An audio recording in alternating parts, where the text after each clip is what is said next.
7월 23일 법률방송 로투데이 시작하겠습니다. 첫 소식입니다. 판검사 경력이 없는 이른바 순수 재야 변호사로는 처음으로 대법관 후보자에 지명된 김선수 후보자에 대한 국회 인사청문회가 오늘 열렸습니다. 뼛속까지 정치 행위라는 발언 등 야당에선 예상대로 김 후보자의 이념 편향과 코드 인사를 문제 삼았습니다. 김선수 대법관 후보자는 이런 공세의 중심인 민변에 대한 소회와 입장을 밝히며 편향성 논란에 적극 선을 그었습니다. 김정래 기자가 청문회 현장을 취재했습니다. 김 후보자는 오늘날의 김선수 노동 인권 변호사, 나아가 김선수 대법관 후보자를 있게 한 민변에 대한 소회를 밝히는 말로 인사청문회를 시작했습니다. 우리 사회의 민주화를 이루는 데 중요한 역할을 했던 민변의 회원이었던 것을 자랑스럽게 생각합니다. 하지만 민변의 역할과 대법관의 역할은 분명하게 다릅니다. 김선수 대법관 후보자는 그러면서 예컨대 민변이 국가보안법 폐지를 요구하더라도 대법관은 현행 국가보안법을 전제로 판결할 수밖에 없다며 대법관으로 제청된 직후에 민변을 탈회했다고 강조했습니다. 저는 대법관으로서의 삶은 민변과의 관계를 단절하는 데서 출발해야만 한다고 이렇게 생각을 했습니다. 이런 배경에서 저는 대법관으로 제청된 직후에 민변을 탈회했습니다. 야당인 자유한국당은 그러나 김 후보자에 대한 이념 편향 공세의 고삐를 늦추지 않았습니다. 후보자가 바라는 사법개혁이 공정한 재판이 아니라 노동자들을 위한 사법부를 추구하는 것이기 때문에 사퇴해서 노동자들을 위한 변호를 계속하는 그런 변호사로 남으시기 바랍니다. 자유한국당은 또 통진당 해산 사건 대표 변호사를 맡았던 점 등을 부각하며 김 후보자의 정치적 편향성을 문제 삼았습니다. 검찰과 재벌은 개혁 대상이고 그들에게 포획된 국회의원은 사회 발전을 막는 악의 축이다. 이런 시각으로 바라보는 후보자의 그 가치관이 과연 통합적이고 중립적인 시각에서 판결을 하는 대법관으로서 적절한지. 이에 대해 김선수 대법관 후보자는 자신은 정당에 가입한 적도 없고 정당에 후원금을 낸 적도 없고 현실 정치에 거리를 두고 살아왔다며 정치적 편향 논란을 일축했습니다. 다만 저는 노동자의 삶을 개선하는 데 도움이 된다면 노동법 개정과 노동정책의 실현을 위해 저희 전문성을 누구의 요청에도 적극적으로 응했습니다.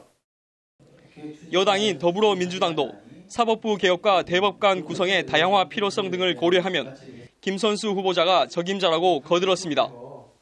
법원 바깥에서 다양한 경험과 또 견해를 가진 분이 대법원에 들어가서 새로운 시각으로 법원이 부딪힌 문제를 풀어보는 것이 필요하다고 생각을 합니다. 김선수 후보자가 국회 인사청문회를 통과해 대법관에 임명되면 순수 재야 변호사 출신으로 판검사 경력 없이 대법관에 직행하는 첫 대법관이 됩니다. 첫 비법관 출신 대법관으로 임명 제청된 김선수 변호사에 대한 야당의 공세는 예상대로 거셌습니다. 내일은 노정희 법원 도서관장, 모레는 이동원 제주지방법원장 순으로 대법관 임명 동의에 대한 인사청문회가 열립니다. 법률방송 김정래입니다. 국회에서 대법관 후보 인사청문회가 진행된 가운데 전국 법관 대표 회의가 오늘 대법관 및 헌법재판관 후보자 지명 절차와 검증 방안 등에 대한 논의를 진행했습니다. 어떤 내용들이 논의됐고 결정됐는지 장한지 기자가 전해드립니다. 전국 법관대표회의가 오늘 오전 경기도 고양시 사법연수원에서 전국 119명의 법관대표 중 104명이 모인 가운데 임시회의를 열었습니다. 현재 대법원장은 대법관 13명과 헌법재판관 3명에 대한 지명권을 갖는데 대법관의 경우 대법관 추천위원회 심사를 통해 최종 후보를 지명합니다. 헌법재판관의 경우 별다른 규정이 없어 그간 대법원장이 독자적으로 지명권을 행사했지만 오는 9월 취임하는 신임 헌법재판관 2명에 대해서는 헌법재판관 추천위원회를 구성해 최종 지명자를 선별하는 과정을 진행 중입니다. 법관회의는 이에 대해 후보자 인사검증 자료를 투명하게 공개해야 한다고 주장했습니다. 법관회의는 대법관 제청 및 헌법재판관 지명 절차의 투명성을 높일 수 있도록 심사 동의자들로부터 제출받은 인사자료 중 공적인 정보를 모두 공개해야 한다며 대법원 홈페이지와 법원 내부 전산망 코트넷에 의견 수렴 통로를 마련해 국민과 법원 구성원의 의견을 폭넓게 수렴해야 한다고 의결했습니다. 추천위원회는 대법관과 헌법재판관이 되고자 하는 후보자들에 대한 서면 또는 대면 질의응답을 통해 대법관 또는 헌법재판관으로서의 자질과 능력을 충실하게 검증하여야 한다. 법관회의는 각급 법원 사법행정 담당자 등이 소속 법원장이나 수석 부장판사를 후보로 천거하는 관행을 중단할 것도 권고했습니다. 법관회의는 오늘 의결한 안건을 김명수 대법원장에게 제출할 예정입니다. 전국 법관대표회의가 문건 전면 공개를 요구할 경우 사실상 거부하기 어렵다는 점에서 이번 2차 회의 결과와 그에 따른 대법원의 대응에 관심이 쏠립니다. 법률방송 장한지입니다. 드루킹 김동원 씨 측으로부터 수천만 원의 불법 자금 수수 의혹을 받고 있던 노회찬 정의당 원내대표가 오늘 오전 유서를 남기고 스스로 목숨을 끊어 충격을 주고 있습니다. 드루킹 수사를 이끌고 있는 허익범 특검은 기자회견을 열어 그립고 안타까운 생각이라며 유가족에 깊은 위로를 표한다는 입장을 밝혔습니다. 신세아 기자입니다. 오늘 오전 11시 반 서울 강남역 인근 특검 사무실에서 긴급 브리핑을 연 허익범 특검은 검은색 넥타이를 메고 취재진 앞에 섰습니다. 허익범 특검은 예기치 않은 비보를 듣고 굉장히 침통한 마음이라며 노회찬 의원님의 명복을 빌고 또 유가족에게 위로의 말씀을 드리고자 한다고 말했습니다.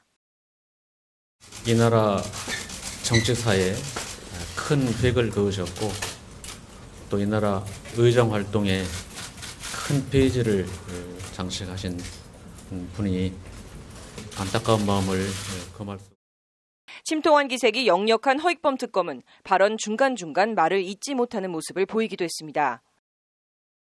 앞서 오늘 오전 9시 38분쯤 서울 중구의 한 아파트 현관 부근에서 노회찬 의원이 쓰러져 숨진 채 발견됐습니다. 해당 아파트는 노 의원의 어머니와 남동생 가족이 사는 곳으로 확인됐습니다. 경찰은 아파트 17층과 18층 사이 계단에서 노 의원의 외투를 발견했고 5단에서 신분증이 든 지갑과 유서로 추정되는 글도 함께 찾아냈습니다. 유서 내용은 드루킹 사건과 관련해 금전을 받은 사실은 있으나 청탁과는 관련이 없다. 가족에게 미안하다는 취지의 글이 적힌 것으로 전해졌습니다. 노회찬 의원은 드루킹 측근이자 자신의 경기고 동창인 도모 변호사로부터 2016년 3월 불법 정치 후원금 5천만 원을 받은 의혹을 받아왔습니다. 노회찬 의원은 이에 대해 그동안 의혹을 부인해왔습니다. 노회찬 의원 금품 수수 의혹 수사와 관련해 허익범 특검은 다음 기회에 말씀드리겠다며 말을 아꼈습니다. 특검팀은 일단 오늘 오후 2시로 예정됐던 도 변호사의 소환 조사 계획을 취소하고 수사 방향 등에 대한 재논의에 들어갔습니다. 법률방송 신세아입니다.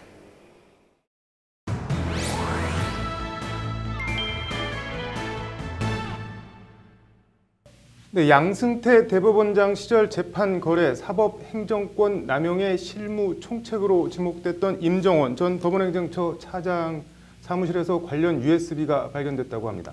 남성환 변호사의 시사법률, 오늘은 이 얘기 해보겠습니다.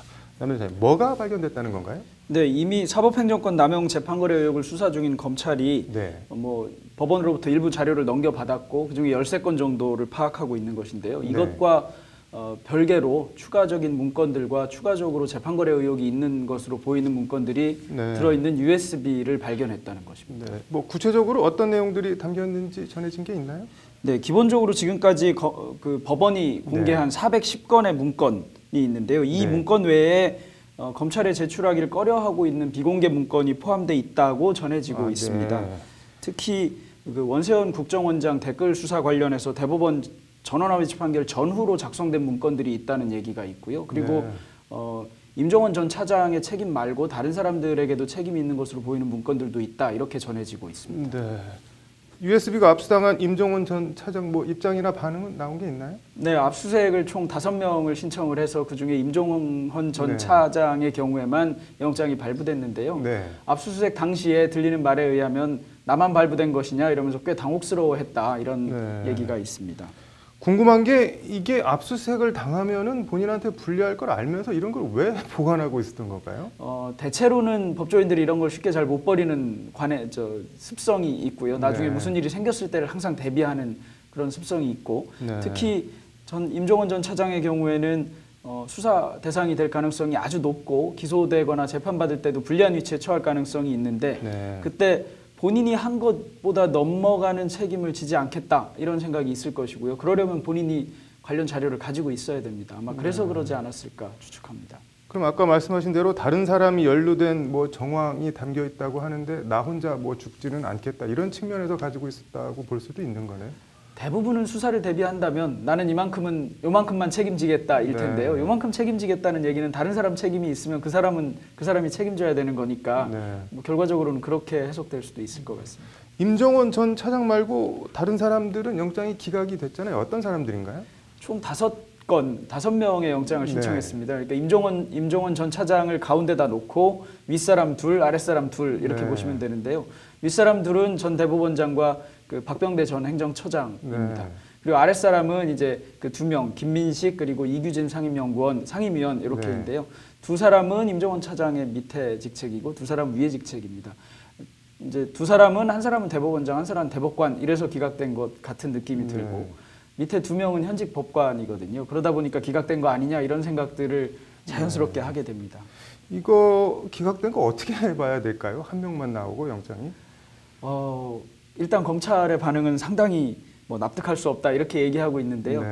변호사들로서도 납득하기 어렵다는 생각을 할 수밖에 없습니다. 왜냐하면 뭐 구속영장이나 체포영장과 달리 압수수색 영장은 그 수사 초기 단계에서 자료를 확보하는 영장이다 보니까 비교적 법원에서 굉장히 발부를 잘 해주고 있습니다. 그런데 이번에 영장을 기각하면서 주거의 안정과 평온을 해할 정도로 범죄 혐의가 소명되지 않는다 이런 얘기를 했는데 이런 영장 기각 사유는 사실 별로 본 적이 없고요.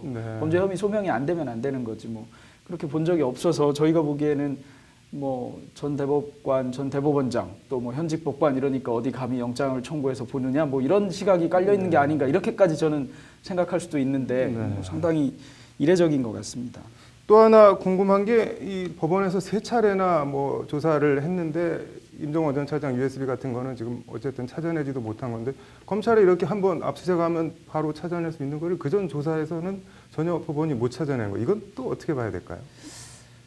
이게 유례 없이 검찰이 법원을 수사하는 상황이 됐지 않습니까? 그러니까 아무리 법원의 조직이 바뀌고 대법원장이 바뀌고 이랬다 하더라도 법원 특조단에서 조사한 조사 결과 정도로만 마무리되기를 원하는 게 아닌가 이런 생각이 듭니다. 그러다 보니까 뭐 그렇게 하려면 기본적으로 제일 하기 어려운 게 다른 특별한 조사 자료가 없다면 법원이 준 자료만 가지고 해야 되고 영장은 계속 기각되고 이러다 보니까 이런 것이 아닌가 이런 의심이 드는데 뭐 저야 다른 근거가 없는 의심이긴 하지만 이 의심에 법원이 특별히 반박할 만한 방법도 없지 않을까 그렇게 생각합니다. 일단 뭐 검찰이 칼을 빼들었으니까 수사를 통해서 명명백백하게 좀 밝혀졌으면 좋겠네요. 오늘 잘 들었습니다.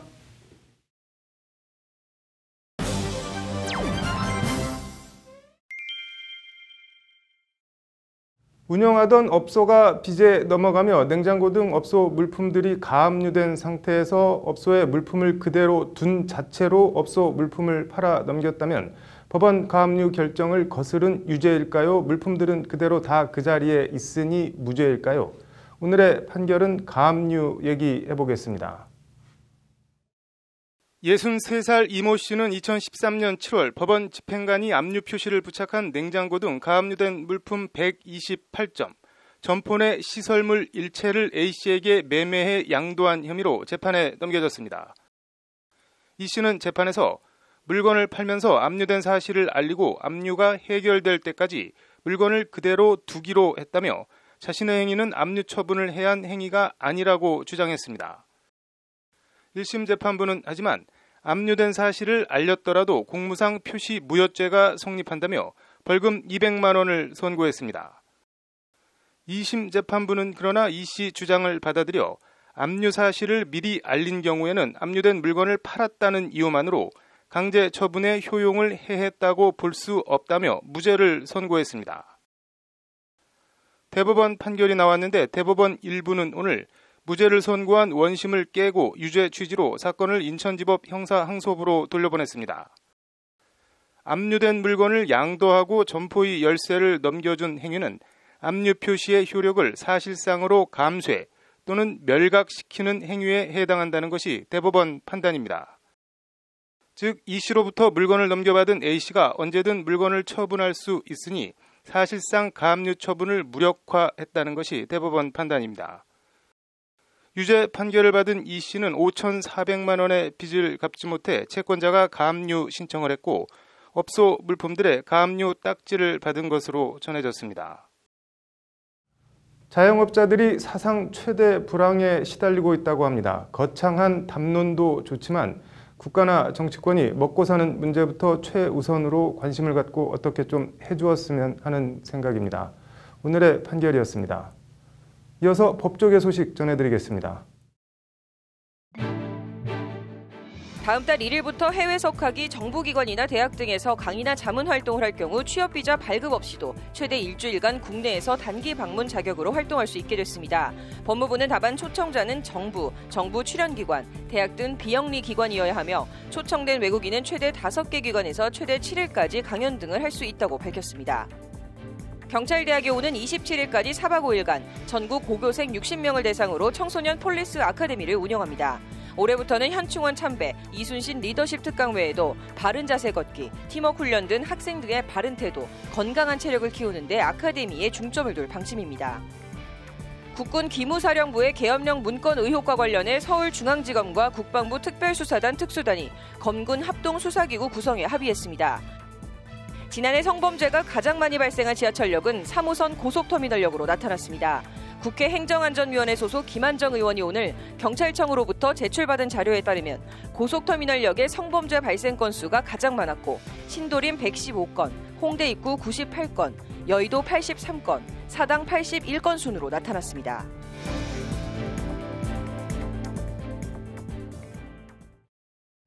(7월 23일) 법률방송 로투데이 마치겠습니다. 시청해주셔서 감사합니다.